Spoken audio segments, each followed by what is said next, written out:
முதற்கட்ட வாக்குப்பதிவு மற்றும் 3 நாட்கள் விடுமுறை முடிந்து மக்கள் மீண்டும் சென்னைக்கு திரும்பி வருகின்றனர். இதனால் நெல்லை ரயில் நிலையத்தில் பயணிகள் கூட்டம் அலைமோதி வருகிறது. இதுகுறித்து செய்தியாளர் அறிவரசனிடம் கேட்கலாம். அறிவரசன், விவரம். நெல்லை, தூத்துக்குடி, தென்காசி மாவட்டங்களிலிருந்து பல ஆயிரக்கணக்கான மக்கள் சென்னையில் பல்வேறு வாழ்வாதாரத்திற்காக வசித்து வருகின்றனர். கடந்த முதல் கட்ட பாராளுமன்ற தேர்தலுக்காகவும் 3 நாட்கள் விடுமுறை என்பதினாலும் ஆயிரக்கணக்கானோர் நெல்லை, தூத்துக்குடி, கன்னியாகுமரி மாவட்டத்திற்கு தங்களது வாக்குகளை பதிவு செய்வதற்காக வந்தார்கள். வாக்குகளை பதிவு செய்துவிட்டு இன்று விடுமுறை முடிந்து சென்னைக்கு திரும்பி கொண்டிருக்கின்றனர். இதனால் நெல்லை ரயில்வே நிலையத்தில் கடுமையான கூட்ட நெரிசல் ஏற்பட்டுள்ளது.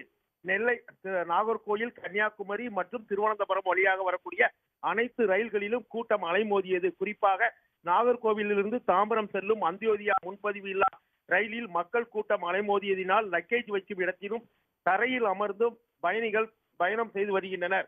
நெல்லையிலிருந்து தினசரி 8க்கும் மேற்பட்ட ரயில்கள் இயக்கப்பட்டு வந்தாலும் இன்று 3 நாட்களுக்கு பின்பு விடுமுறை விடப்பட்டதினால் மக்கள் கூட்டம் அலைமோதி வருகின்றது. இதனால் நெல்லையிலிருந்து புறப்படும் முக்கிய ரயில்களான Kanyakumari, Nellai express, Ananthapuri express, Guruvayur express ஆகிய உள்ளிட்ட 8 ரயில்களிலும் இன்று கூட்ட நெரிசல் அதிகமாகவே இருந்து வருகிறது. அனைத்து ரயில்களிலும் முன்பதிவும் முழு முறையாக முடிவடைந்து விட்டன.